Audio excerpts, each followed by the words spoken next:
Hi, I'm Steve Logan. I'm a Welsh songwriter and rock musician. I want to talk today about legacies. I can remember feeling a bit surprised a couple of years ago when I was watching a Chris Buck video and he spoke about his own legacy. It surprised me that he was thinking about that so early on in his career, but it made me think that actually it is a real issue for everyone, though in a variety of different senses. Lots of us are aware that at the moment there are a number of pretty famous artists who are putting out huge editions of previously unreleased work. There's Dylan, who started doing this a long time ago, I think initially in order to counteract the actual bootleg market, and he began producing a series of albums called the bootleg series, and these contain unreleased songs, rare performances of songs that exist in other versions, studio versions. And it's an ongoing series, and I presume it will carry on for as long as he lives and maybe even after.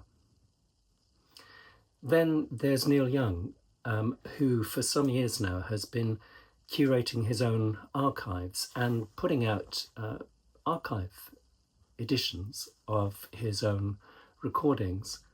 And these too are a mix of unreleased songs and, rather more commonly, songs that have been released in other versions. So they're takes that weren't used or takes that weren't considered to be suitable in some way. There are also mixed in, along with the archives, some albums which are repackagings of songs that have been released in other versions. Then there's Joni Mitchell. She too has recently had an archive edition of her work put out, though it isn't quite the same as the others in that it's not primarily concerned with discarded versions of songs. And finally, most recently, it's been announced that Bruce Springsteen is going to release a bunch of 7 albums in one go. And these albums, rather like Neil Young's and Bob Dylan's, are made up of completely new songs in some cases, and also versions of songs that we're already familiar with. A famous example of that would be that there are going to be electric versions of the songs on Nebraska, and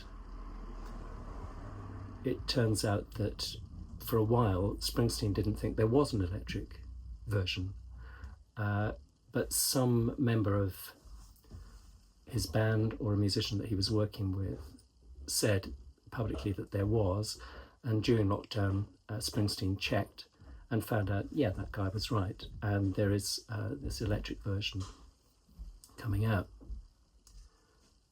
One of the things that points to is that in order to be in a position later in life where you're going to be releasing legacy versions of your own songs, you need a couple of things, which the 4 people that I've mentioned, 4 legacy artists that I've mentioned, all had in abundance. That's creative talent and drive, the determination to keep on writing and the ability to write songs that other people want to hear and perform. But then the second thing that you need, which is part of the reason why, for example, there is an electric version of Nebraska, is studio time. And studio time tends to be paid for, or it tended to be paid for in the past, by big labels with big budgets. Now that isn't such an issue because we can all record at home. But some people like the vibe of a studio, and they're more likely to have had access to studios regularly if they are signed to a major label. And all of the artists that I've named were. I suppose you might add to that that they've all been pretty carefully protected by good managers. 3 of those 4 artists all had the same manager, Elliot Roberts. And managers are in a position where they can help to ensure that work is preserved, and they can also collaborate with artists in deciding how best to put out work that wasn't released in the first place as a studio album. But what this leaves me thinking about is, what about the rest of us? The number of people who become as well known as Neil Young, Bob Dylan, Joni Mitchell, and Bruce Springsteen is very limited in relation to the number of people that are involved professionally in music. And the rest of us means all of those. So what is our legacy, and what are we doing? Well, I can go back to consider a personal dimension to the legacies of those big artists. We can see that they are contributing to the formation of a historic record.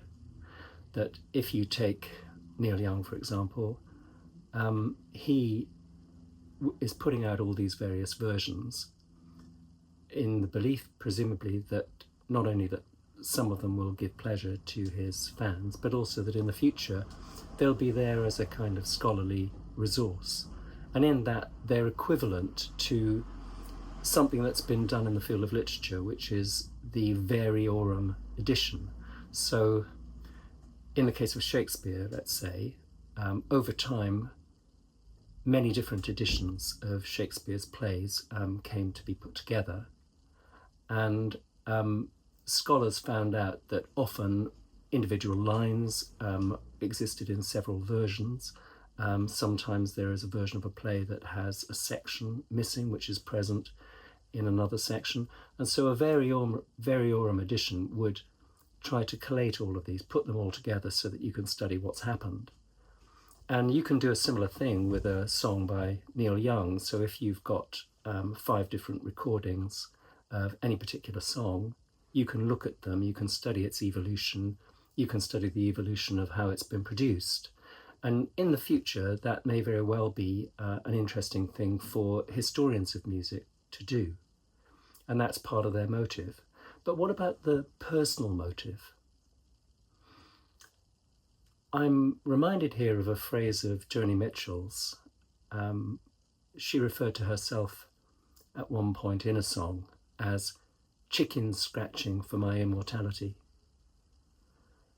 And I suppose that's part of it, that we all need to feel that our lives have amounted to something, that we have brought something into the world which has some value, and that after we've gone, it may survive us.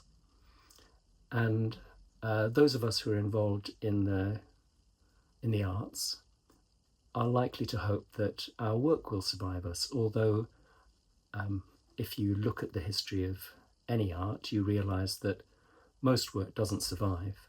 And even Shakespeare was eclipsed for the best part of 200 years when people lost interest in him or ceased to believe that he was the greatest poet to have written in English.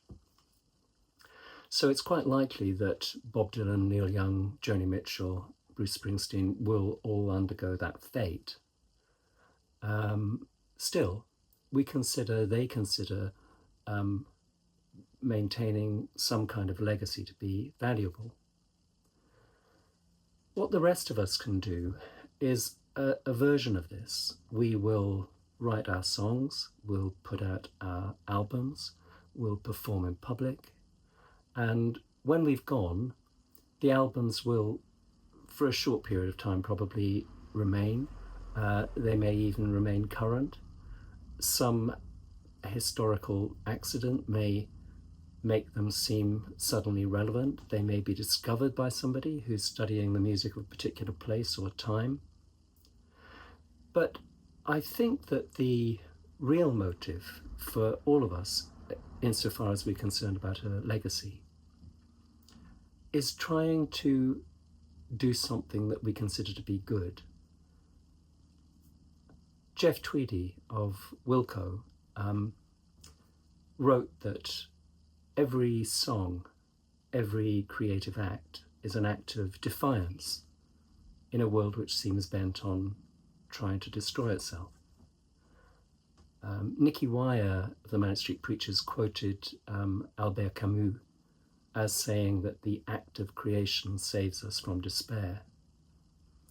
C.S. Lewis at one point said that ink was a cure for most human ills. So I think that what we're trying to do when we make anything is bring something good into existence which didn't exist before. And by doing that, we contribute to the total quantity of good that exists in the world. And that, I think, the legacy of good, really does survive us, although it may not have any individual's name attached.